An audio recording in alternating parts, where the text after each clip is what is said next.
Hot, steamy conditions this weekend, and we're starting things off with a heat advisory today, starting at 11 o'clock, ending around 7. Real feel values getting well into the low 100s with potential between 110, 115 degrees up into the Delta. That heat advisory does include Madison and Hinds County and the western part along the Mississippi River counties, as well as Yazoo County and Holmes County. But all of our other counties that are not highlighted in this advisory, real feel values still going to be between 98 to 103. So still feeling very hot, very humid.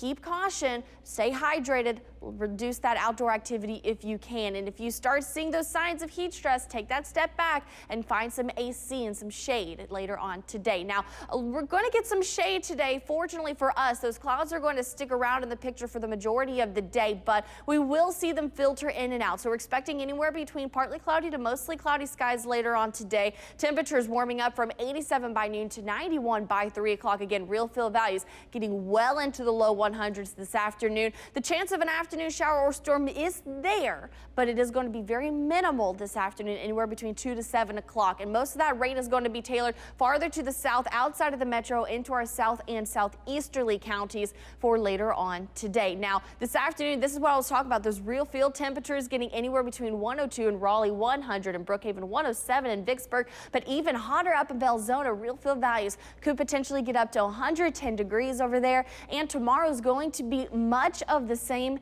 as well. Those dew points not changing at all. We're going to stay very steamy. We'll normally say the lower the dew points, the more comfortable it feels. The fact that we're staying in the 70s, those contour lines, that deep green, not changing at all, even into next week, just shows that we're going to be dealing with these conditions for quite some time. And there's those real feel values I was talking about for tomorrow afternoon. Again, really anywhere between 100 to 107 degrees. I will not be shocked if another heat advisory is issued for tomorrow afternoon. And the mugginess continues next week at all, tailoring between humid and muggy, potentially getting into that miserable and brutal range by next week.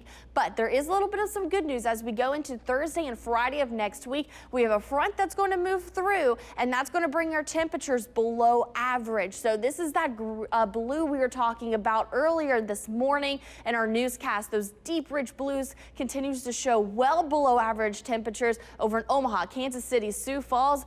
Down here, still below average, not as big of a drop, but it's going to make things feel a little bit comfortable. That humidity is going to go down, and our wake-up temperatures are going to be much lower. And then back into the tropics, we are looking at two waves right now. One has low risk over the next 2 days of developing. Another one has a moderate chance of developing in the next 2 to 5 days. Both of these in the mid-Atlantic, both of them moving very slow. If anything, over the next little bit, that activity in the Leeward Islands going to be gusty winds and some heavy rain, but this is not really going to draw too much of a concern until we head into the beginning of next week. So kind of to wrap things up again this weekend, hot and steamy conditions, that's going to continue into next week with those afternoon showers and storms. Temperatures staying around average, but feeling much higher than that. And then when we have that front move through by late next week, temperatures dropping below average.